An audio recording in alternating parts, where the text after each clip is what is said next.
आमची ना family middle class फॅमिलीमध्ये येते. आम्ही खूप जास्त श्रीमंतही नाही आणि गरीबही नाही. आमचं आपलं चांगलं चालू आहे. जे आहे त्याच्यामध्ये आम्ही दोघंही कंजूसपणा करतो मस्त आणि आमचं आयुष्य व्यवस्थित चालू आहे.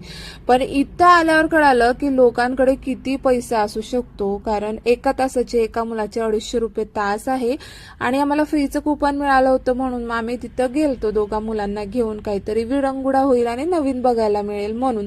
आणि आमच्या मुलांना ना असं म्हणजे कितीक वेळेस खेळणार त्यांना अजिबात नाही होणार. 2 दिवस जातील 3 दिवस जातील कारण त्यांना आहे ना म्हणजे असं मुलांमध्ये मोठ्या गार्डनमध्ये वगैरे खेळायला आवडतं, नवीन ऍक्टिव्हिटी वगैरे करायला.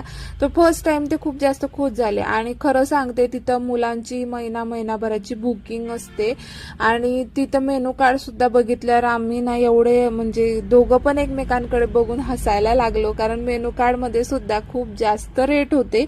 मग खूप जास्त भूक तर लागली होती. मग आम्ही ना बाहेरून म्हणजे घरगुती दुकान होतं तिथूनच मोमो घेतले आणि वडापाव घेतला. मोमो फर्स्ट टाइम आम्ही खाणार आहोत आणि इतके भारी होते ना, तर नक्कीच मी रेसिपी घरी ट्राय करेल.